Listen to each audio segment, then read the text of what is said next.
Саламатсыздар ма, құрметті білім алушылар? Бүгінгі дәрісімізді бастаймыз. Бүгінгі дәрісіміздің тақырыбы тауар нарығындағы тұтынушылардың мінез-құлқы. Қарастырылатын сұрақтарымыз: тұтынушы түсінігі, қажеттілікті анықтау, сатып алушылар мінез-құлықтарының уәжі мен моделі, сатып алу туралы шешім қабылдау процесі және консюмеризм. Тұтынушы дегеніміз кім? Сатып алушыларды зерттеу, оларды сатып алуға апаратын негізгі себептерін анықтау және тұтынушылардың құлықтарын талдау ісі қазіргі рынокта табысты жұмыс істеудің қуатты құралы болады. Сатып алушылардың терең түсінудің өзі фирмаға кең мүмкіндіктер жасайды. Атап айтқанда, әлеуетті тұтынушылармен қарым-қатынасты жақсартады, олардың қажеттерін болжауға көмектеседі, сұранысы көбірек тауарларды шығаруды қамтамасыз етеді, тұтынушылардың мұқтажын түсініп, оны қанағаттандыру арқылы олардың сеніміне ие болады. Ал тиісті маркетинг стратегиясын тауып жүргізуге көмектеседі. Маркетинг көзқарасына сәйкес тұтынушыларды екі топқа бөлуге болады. Түпкі тұтынушылар, яғни олар тауарды өзіне тұтыну үшін алатын тұтынушылар. Ал кәсіпқой тұтынушылар, олар тауарды өндіру процесінде қолдану немесе басқаларға сату үшін сатып алушылар. Осы екі түрлі тұтынушылар тобының қылықтары әртүрлі болады, өйткені олардың тауарды сатып алу мақсаттары әртүрлі және сатып алу туралы шешім қабылдау әдістері басқаша. Сатып алу туралы шешім қабылдау кезінде қолданатын тауардың таным көздері әртүрлі және сатып алу себептері ұқсас емес. Сатып алу жиілігіне қарай әртүрлі, тауар туралы білім деңгейі басқа, ал сатып алғаннан кейінгі сервис талаптары өзге болып келеді. Қажеттіліктерді білу табысқа жету жолы болып табылады. Адам қажеті дегеніміз бұл жеке тұлғаның, әлеуметтік топтың, отбасының және жалпы қоғамның өмір сүруін және дамуын қамтамасыз ету үшін белгілі заттарға немесе қызметтерге мұқтаждық деген сөз. Рынок жағдайында адам қажеті оның төле аларлық сұранысы ретінде әйгіленеді. Қажеттілік құрылымы жөнінде толық біліп отыру үшін оның дамуына әсер ететін факторларды анықтау қажет. Ол факторларға ұлттық, тарихи, рухани, географиялық, саяси көптеген факторлар жатады. Мысалға, жастар мен қарт адамдардың аяқ киімге деген қажеттері әртүрлі. Қажеттерді дұрыс зерттеп айқындау үшін оларды топтастыруға тура келеді. Қажеттердің түрлері: олар бұрынғы, қазіргі, болашақтағы және қажеттерді бөлу белгілері бойынша тарихи орнына қарай, қанағаттандыру деңгейіне қарай, олар түгел қанағаттандырылған, жартылай қанағаттандырылған және қанағаттандырылмаған болып бөлінеді. Ал қалыптасу қарқынына қарай сирек, тұрақты, өте жиі кездесетін түрлері бар. Ал қажетті қанағаттандыру жолына қарай күрделі, оңай және қалыптасу түріне қарай ашық, бүркемелі қажеттер болып бөлінеді. Кәсіпорын өзінің тауарымен қанағаттандыра алатын қажеттіліктің даму болашағын анықтау жұмысы маркетингтік зерттеуде аса зор орын алады. Өйткені ол жұмыс тауарды тұтыну мүмкіндіктері мен көлемін және рыноктың даму серпінін болжауға мүмкіндік береді. Тарихи орнына байланысты қажеттердің бұрынғы және қазіргі және болашақтағы түрлерін бөлуге болады. Қажеттердің осы түрлерін бөлудің негізгі мақсаты жаңа пайда болған және қажеттермен қатар болашақта болатын қажеттерді дер кезінде анықтау үшін жасалынады. Бизнесте табысқа жету үшін тек қана ашық қажеттерді қанағаттандырып қана қоймай, сонымен бірге бүркемелі түрлерін де зерттеп қанағаттандыру жолдарын қарастыру қажет. Сонымен қатар қажеттерді зерттеу барысында келесі мүмкіндіктер жол ашылады. Қажеттердің пайда болу себептері, даму және өзгеру бағытын анықтайды.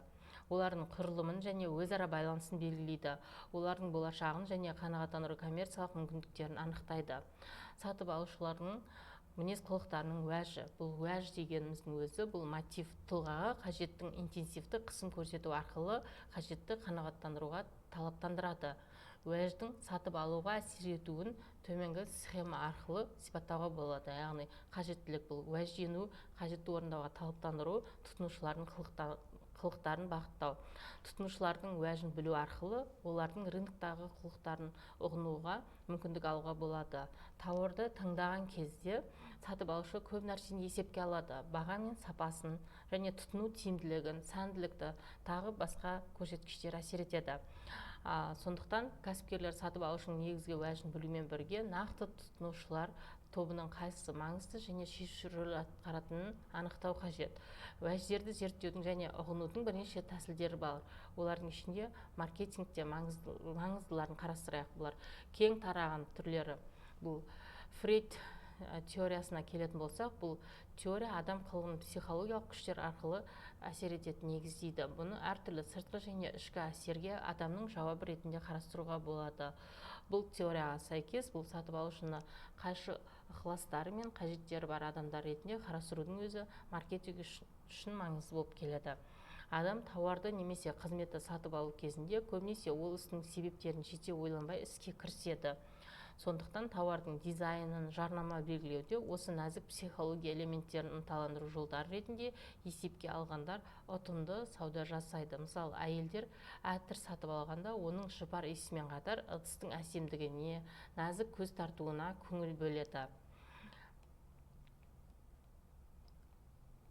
Ал тағы бір адам қимылына әсер ететін тигізбейтін себептерді түсіну үшін Маслоу теориясында қажеттерді қанағаттандыру кезектігі анықталған. Бұл жерде біз Маслоудың қажеттіліктер иерархиясын көруге болады. Яғни өзі таныта білу, құрмет көрсетілу қажеттілігі, және сүйіспеншілік, қарым-қатынасқа деген қажеттілігі, және қауіпсіздік қажеттілігі, және биологиялық, физиологиялық қажеттіліктер.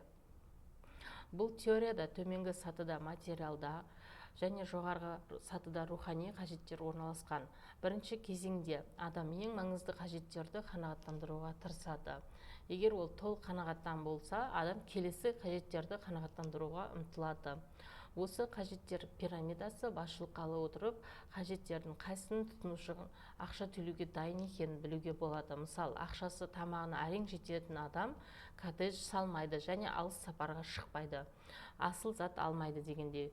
Ал Маслоу теориясының негізінде тауар өндіру және өткізу бағдарламасын жасауға болады.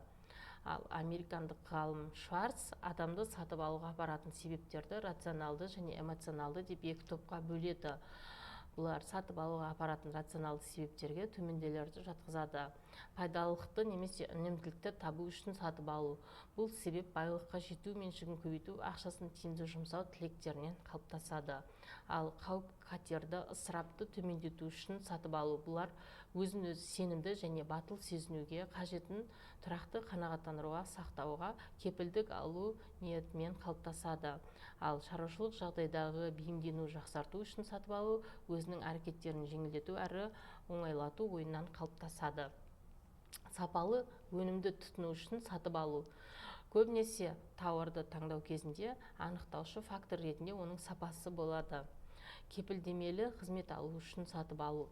Бұлар тауарлардың пайдалану үдерісінде көбінесе оның тиімді жұмысын қабілеттілігін ұзарту үшін сатушының тарапынан әртүрлі шаралар жүргізуді талап етеді.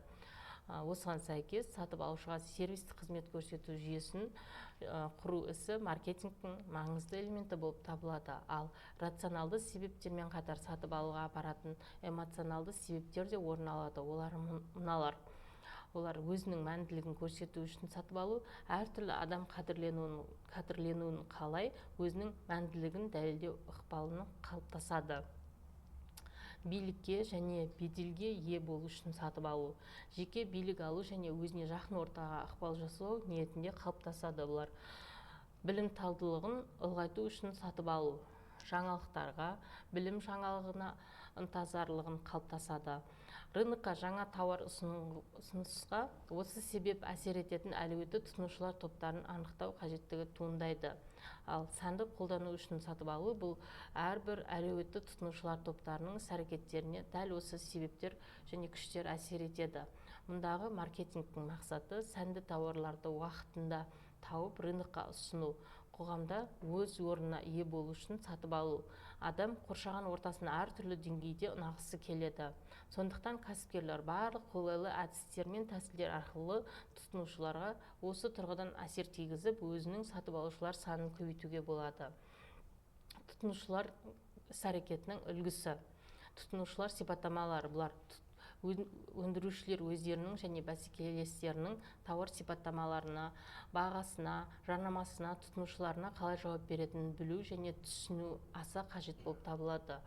Тұтынушы қылықтарына зерттеу қорытындысында сатылатын тауар сапасы және ассортименті оңтайландырылады. Сондықтан іскерлік көлемде тауарды таңдау кезінде сатып алушыларға түрткі әсер ететін факторларды анықтау үшін көптеген құралдар, қаражаттар бөлінеді. Тұтынушылар сатып алуға бағытталған шешімдерді вакуумде қабылдамайды. Оларға әртүрлі факторлар әсер етеді. Яғни мәдени, әлеуметтік, жеке тұлға қасиеттері және психологиялық факторлар әсер етеді. Мәдени факторлар бұлар мәдениет пен қоғам топтарының қасиеттерімен сипатталады. Мәдениет саласындағы үдерістерді адамды сатып алуға апаратын себептермен терең және күрделі әсер етеді. Өйткені адамдар қоғамда өмір сүріп, тіршілік жасаған соң оның әсеріне түседі. Қоғам байлық түрлерін, үлгі, салт дәстүр, мәдениет сипатын анықтайды. Ал қоғамда әртүрлі қоғам топтары қалыптасады. Олар табыстардың түрі мен деңгейіне, еңбек түріне, біліміне қарай байланысты бөлінеді. Қоғамдағы топтарға бөлу негізінде қандай тауарды қандай рынокқа, қандай бағамен ұсыну мәселелерін анықтауға болады. Әлеуметтік фактор тұтынушы іс-әрекеттерін референттік топтар отбасы, әлеуметтік роль және адам мәртебесімен байланыстырылады. Референттік топтар дегеніміз бұлар адамдардың өзара қатынасына және жүріс-тұрысына тікелей немесе жанама әсер ететін топтар. Тікелей әсер ететін референттік топ бастапқы ұжым деп аталады. Ал олар шығын және бірыңғай болып келеді. Мысалы, достар, көршілер, отбасы мүшелері. Ал жанама әсер ететін референттік топтар көбінесе ірі ресми ұйымдар сипатын алады. Мысалы, кәсіподақ, діни ұйымдар және саяси партиялар. Топтың тұтынушыға әсер ету деңгейі тауарға және тауар таңбасына байланысты. Егерде тек сатып алушы көпшіліктің ішінен тауар иелігіне қолы жетсе, тауарды өзі және тауар таңбасы бұл жағдайда мәртебе символы болуы мүмкін. Тұтынушылардың іс-әрекетіне отбасы және оның мүшелері күшті әсер етуі мүмкін. Отбасы мүшелерін екі топқа бөлуге болады. Жетекші тұлға, әдетте жасы үлкен әке-шешесі, жетекші емес, индивидтің әдетте жұбайы немесе балалар болуы мүмкін. Негізінде отбасы қоғамның ең маңызды тұтынушы және сатып алушы ұйымы. Сондықтан маркетингте ол мұқият зерттеуге алынады. Мысалы, сатып алу жөнінде шешім қабылдау кезінде отбасы мүшелерінің рөлі, әсері әртүрлі болып тұр. Ал консюмеризм бұл көптеген экономикасы дамыған елде тұтынушылар рынокта ұйымдасқан топтар ретінде әрекет жасайды. Бұл тауар өндірушілердің және саудагерлердің әрекеттерінен қиындатады. Себебі олар тұтынушылардың тек жеке ғана емес, сонымен қатар жалпы талаптарын ескеру керек. Тұтынушылардың құқықтары абсолютті және дербес болуы мүмкін. Тұтынушыны алдау, тауар сапасын төмендету және тағы басқа әрекеттерін тұтынушылардың заңды құқықтарын бұзу ретінде қарастыру керек. Тұтынушының еркіндігін белгілейтін құралдардың ішінен тұтынушы өзіне тұтынуға деп есептейтін затты таңдап алуы және сатушыны және сауда орны мен уақытын, басқа да сатып алу шарттарын еркін түрде таңдау құқығы мен нақты мүмкіндігін айтуға болады. Консюмеризм дегеніміз бұл тұтынушылардың өздерінің құқықтарын қорғауға және кеңейтуге, өндірушілер мен саудагерлерге әсер етуге жұмылған қозғалысы деуге болады. Консюмеризм 60-шы жылдардың ортасында ақш-та пайда болды. Консюмеризм деген ұғым тұтынушының егемендігі, еркіндігі және дербестігі деген ұғымның орнына келеді. Бұл экономикалық дамудың сатушы рыногынан сатып алушы рыногына көшудің нәтижесі. Қорытындылай келе, қазіргі әлемде тұтынушылардың өздерінің құқықтарын қорғауға арналған қозғалысы даму өрісін алған. Әртүрлі журналдарда жарнама қолданады, тұтынушыларға кеңес беру жүргізіледі, тауарға дербес сараптама жүргізіледі. Сапасыз тауарлар мен қызметтерге талап қойылады. Тұтынушыларды осы тұрғыдан ағарту жұмысы тұтыну мәдениеті белсенді түрде дамып келеді. Назарларыңызға рахмет. Дәрісіміз осымен аяқталды.